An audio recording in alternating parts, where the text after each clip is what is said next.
It's your girl, Sadi Rose, coming to you with another message of the day. All praise to the Most High God. Love to the Mother.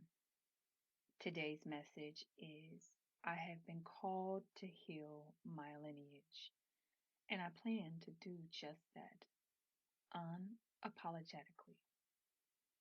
Um, I don't say that lightly, I have to admit to y'all, up until about a year ago, you wouldn't often hear me talk about ancestors.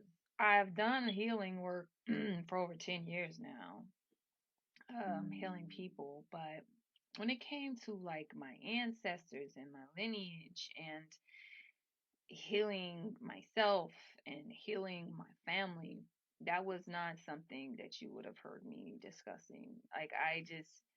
It wasn't in my radar. It wasn't on my radar. It just suddenly happened. And I feel like it came about through extreme pressure, the anointing, the pressure that comes from the anointing, right? Um, and it took me to come to a place of complete surrender to the Most High God, to allow God to help me, to guide me um, through the trials that I was going through. Um, and the pain to heal, that these layers of my ego started to be stripped away. And so when we talk about what actually healing your lineage means for your ancestors, it has to do with healing things that most likely were not even identified or openly discussed in previous generations. Things that were always known by the people experiencing them, but for whatever reason, it could have been racism. I mean, my family did, an ancestral tree, and, I'm learning about my family on my dad's side, and, we're carrying the names of our masters who owned us. And so when we start talking about that kind of trauma, which isn't that far removed, right?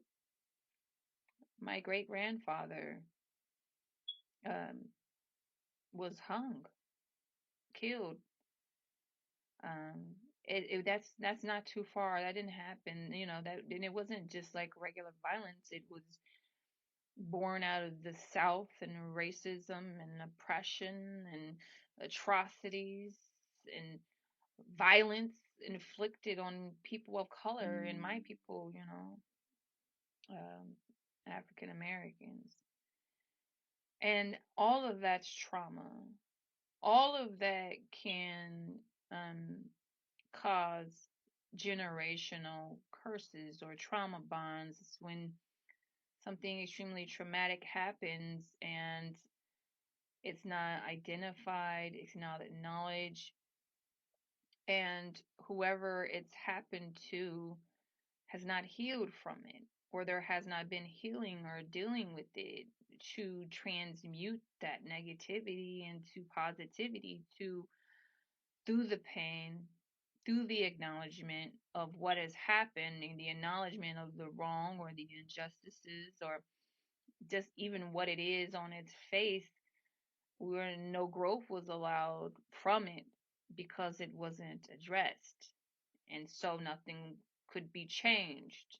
And so it carries with the bloodline, it carries with the family from child to child to child until you get to someone in the bloodline who says enough is enough. And I tell you, as someone who I believe that I am a definite generational curse breaker in my family.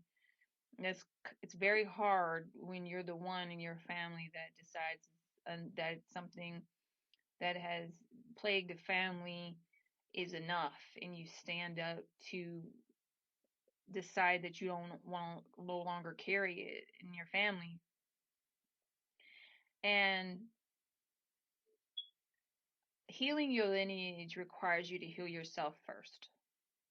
And while you're healing yourself first is generally where the healing of your lineage will take place. Because as you heal things about yourself, you realize why the things, like what about yourself caused the harm or the shadows that you're working through in terms of how you are, like for myself, and so in the honest ruthless truth of myself to myself, I identified the things about my family that have been carried on and that are harmful. And I am committed to healing those things. Like, one, not being truthful to yourself about what's happening in your life. Two, accepting abuse and allowing abuse of all kinds, physical, psychological, emotional, it being allowed in the house, and accepted and normalized. Um, that includes domestic abuse. It can include sexual abuse, right? As well as minors. And I'm not saying that's in my family. I'm not saying that. I'm just acknowledging the different types of abuses that can happen to different people. Um, it could be addiction, in terms of alcohol. That is in my family, and honestly, that's one of the number one curses that I am seeking to break, starting with my family and offspring, my children. It has plagued our family horrendously.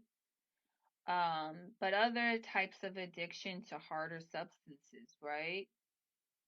Um, Murder could run in a family. I'm happy that it doesn't run in mine, but um, in terms of it just being passed, like you hear about just generations where, the grandfather, the father, the son all have, to some extent, and sometimes it's not even like straightforward, just like circumstances that lead where they end up getting, in situations where they're forced to harm others. Suicide could be that. It could run in a family. All of these things that run in our family, right? It could be greed that runs in your family. It could be isolation that runs in your family. It could be um it's just, the it goes on and on, right? In terms of the types of things that we ignore, that we don't acknowledge, not loving on each other, not respecting each other, men not respecting women or giving them voice, definitely, would be something in the family as well that could run, that you could see in yourself first and then see why it's happened by looking at your family and then deciding that you no longer want to be that way. Fighting and gossiping and bickering and all of those things. And so I am committed for everything I see in myself that I've been able to draw a line back to in terms of my family and say this is generational. I mean, there are other things of my, I'm going to address those things head on. I'm going to take them on with, no pause. And it's hard.